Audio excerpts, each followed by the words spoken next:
धन्यवाद। सुना आवाज़ आ रही है? और आगे आ जाइए, सब लोग आगे आ जाइए। तो आज के श्लोक में भगवान कह रहे हैं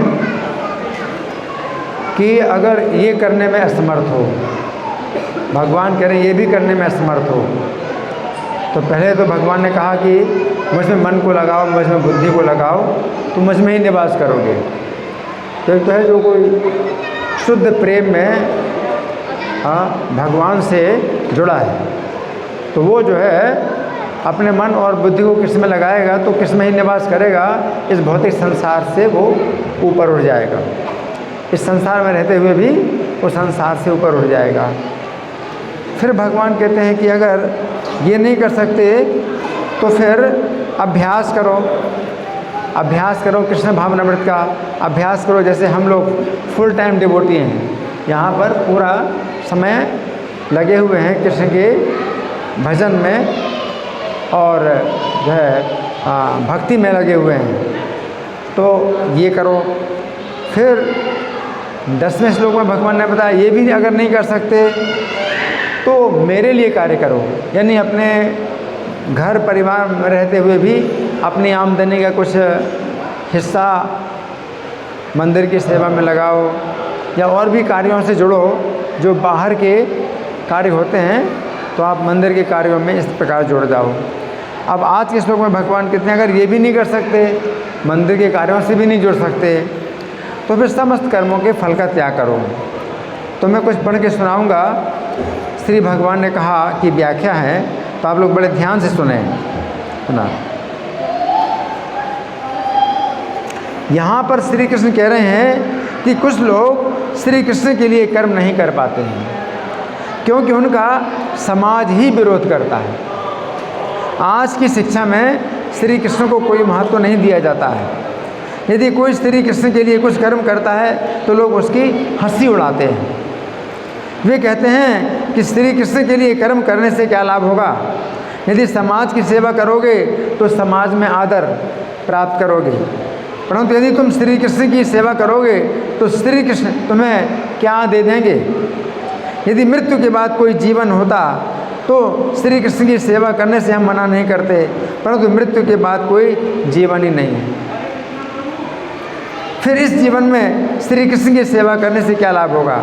इस प्रकार अज्ञान से भरे हुए समाज के कारण कुछ लोगों को श्री कृष्ण के लिए कर्म करने में बाधा उत्पन्न होती है। तो यहाँ पर श्री कृष्ण कह रहे हैं कि कुछ लोग श्री कृष्ण के लिए कर्म नहीं कर पाते हैं क्योंकि उनका परिवार ही विरोध करता है। कभी कभी परिवार के बड़े बूढ़े लोग अज्ञान में भरे होने के कारण श्री कृष्ण की सेवा का विरोध करते हैं। वे कहते हैं कि हमारे परिवार में पहले किसी ने भी श्री कृष्ण की सेवा नहीं की है, हम लोगों ने कभी भी गीता की बातें नहीं सुनी हैं और तुम्हें भी गीता नहीं सुननी चाहिए। तुम मंदिर में जाकर श्री कृष्ण का दर्शन मत करो, इससे तुम्हारी अपने परिवार की आसक्ति समाप्त हो जाएगी। तुम श्री कृष्ण के प्रेम में पागल हो जाओगे। ये पागलपन हमारे परिवार के लिए कलंक है। इस प्रकार अज्ञान से भरे हुए परिवार के बड़े बूढ़े श्री कृष्ण के लिए कर्म करने में बाधा उत्पन्न करते हैं। तो यहाँ पर श्री कृष्ण कह रहे हैं कि कुछ लोग श्री कृष्ण के लिए कर्म नहीं कर पाते हैं क्योंकि उनका धर्म ही विरोध करता है। उनके धर्म के अधिकारी अपने अज्ञान के कारण कहते हैं कि हमारा धर्म बहुत ऊंचा है, हमारे धर्म में श्री कृष्ण का कोई नाम नहीं है। ये हरे कृष्ण का धर्म तो अभी का है, परंतु हमारा धर्म बहुत प्राचीन है। हमारे धर्म में तो ऐसी बात ही नहीं आती है कि जो सर्वोच्च ईश्वर है वो हमारे बीच में कभी आया हो। इस प्रकार अज्ञान से भरे हुए धर्म के अधिकारी लोग श्री कृष्ण के लिए कर्म करने में बाधा उत्पन्न करते हैं। तो कभी धर्म के कारण बाधा पैदा होती है, कभी परिवार के कारण बाधा पैदा होती है, कभी समाज के कारण बाधा पैदा होती है, क्योंकि अज्ञान ही अज्ञान भरा है। तो भगवान क्या कहते हैं कि मेरे योग का आश्रय लो। भगवान कहते हैं मेरे योग का आश्रय लो, है ना। तो यहाँ पर श्री कृष्ण कह रहे हैं कि यदि समाज अथवा परिवार के लोग श्री कृष्ण की सेवा में विरोध करते हैं तो व्यक्ति को श्री कृष्ण के योग का आश्रय लेना चाहिए। योग का अर्थ है मिलन। तो यहाँ पर श्री कृष्ण कह रहे हैं कि व्यक्ति को श्री कृष्ण के प्रति अपनी श्रद्धा छिपानी चाहिए, परंतु ये आशा रखनी कि आगे चलकर उसे श्री कृष्ण की सेवा प्राप्त होगी। तो यहाँ पर श्री कृष्ण कह रहे हैं कि यदि समाज तथा परिवार के लोग श्री कृष्ण की सेवा का विरोध करते हैं तो व्यक्ति को श्री कृष्ण के योग का आश्रय लेना चाहिए, अर्थात इस भावना का आश्रय लेना चाहिए कि आगे चलकर उसे श्री कृष्ण अपनी सेवा प्रदान करेंगे। भागवत 10:39-35 में वर्णन आता है कि जिस समय श्री कृष्ण अक्रूर के रथ में बैठकर मथुरा जा रहे थे, उस समय वृंदावन की गोपियों को उन्होंने एक दूत के द्वारा ये संदेश भेजा कि वे वापस आएंगे। श्री कृष्ण के इस संदेश के बल पर गोपियां जीवन धारण कर सकें, अन्यथा वे श्री कृष्ण के विरह में अपने प्राणों को त्याग देती।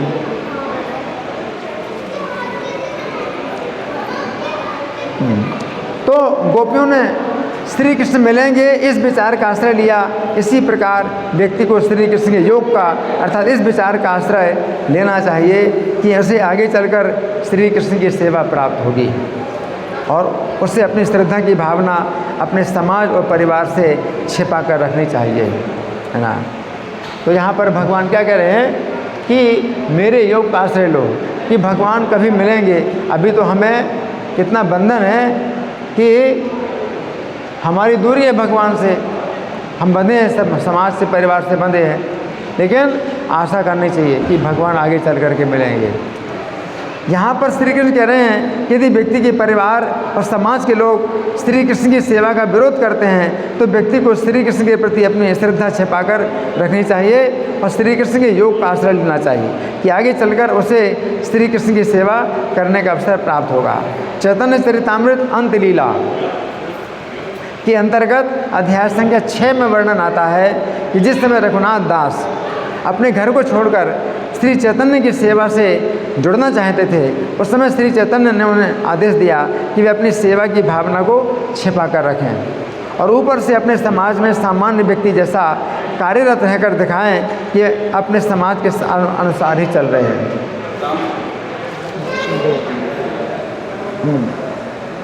तो यहाँ पर भगवान जो बता रहे हैं वो ये बता रहे हैं कि अगर समाज परिवार जो है विरोध करता है तो हमें फिर क्या करना चाहिए, उनकी तरह दिखाना चाहिए। अंदर से जो भक्ति की भावना को विकसित करो, उनके बीच में आप उनकी तरह रहो। रघुनाथ दास को जो है चैतन्य महाप्रभु ने क्या आदेश दिया, रघुनाथ दास को चैतन्य महाप्रभु ने क्या आदेश दिया कि तुम अभी दिखावा मत करो, अपनी भक्ति का दिखावा मत करो। वो अपना घर छोड़ के चैतन्य महाप्रभु के पास जाना चाहते थे। चैतन्य महाप्रभु ने कहा कि नहीं, दिखाओ नहीं, छिपाओ, अपनी भक्ति को छिपाओ और इन लोगों के बीच में इन लोगों की तरह रहो।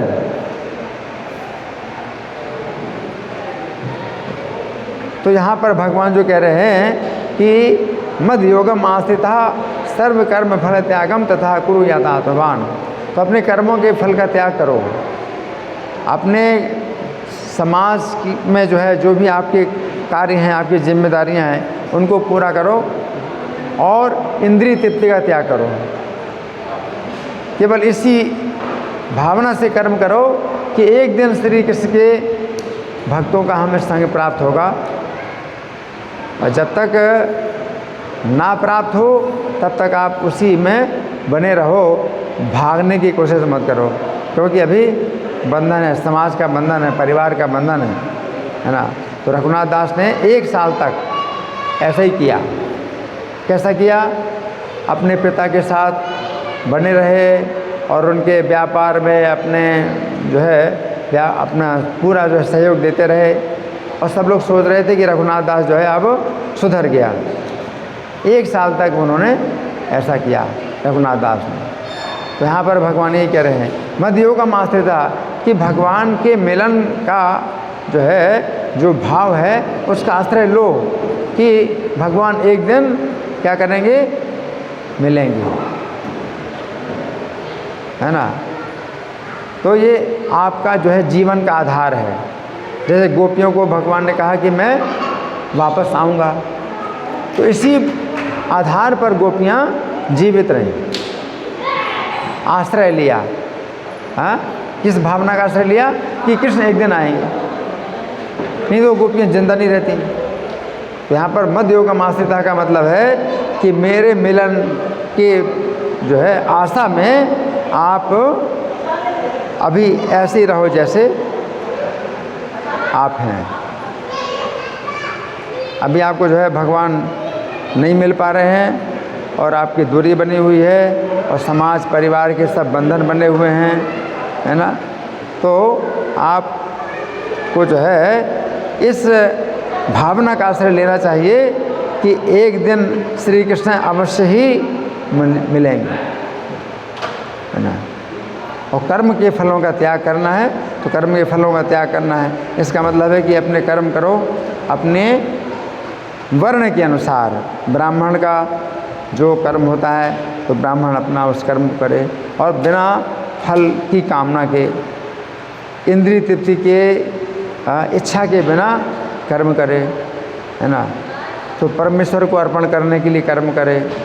नियतम संग रहितम राग द्वेषतः कृतम, है, जो अपने स्वभाव से नियत कर्म है उसको करना है और बिना आसक्ति करना है, राग द्वेष के बिना करना है, राग द्वेषतः कृतम अफल प्रेम सुना, और कर्म फल की इच्छा के बिना कर्म करना है। तो भगवान ने बता रहे हैं कि इस प्रकार से कर्म करते रहो और इसी कर्म में आप आशा बनाए रखो कि एक दिन हमें क्या होगा, भक्तों का संग प्राप्त होगा। अभी हम जो है भक्तों की संगति से दूर रह रहे हैं और गलत समाज में हम रह रहे हैं, है ना। यहाँ पर भगवान कह रहे हैं कि धैर्य पूर्वक, इसलिए यत आत्मवान, आत्मवान का मतलब है मन को आप अपने बस में रखो, क्योंकि वे लोग श्री कृष्ण के विरुद्ध बातें करते हैं, आपको तो अच्छा लगता नहीं, लेकिन अभी आपको जो है क्या करना पड़ेगा, धैर्य धारण करना पड़ेगा, सहन करना पड़ेगा। तो मन को जो है आप जीत करके रखो, मन को आप जीतो। कि मन में तो आता गुस्सा कि ये लोग जो है कृष्ण के विरोधी हैं और मैं इनके बीच में रह रहा हूँ। तो यह आत्मवान का यही मतलब है कि भगवान के विरुद्ध अगर ये लोग कुछ बातें करते हैं तो चुपचाप आप सहन करो और अपने मन को क्या करो, बस में करो।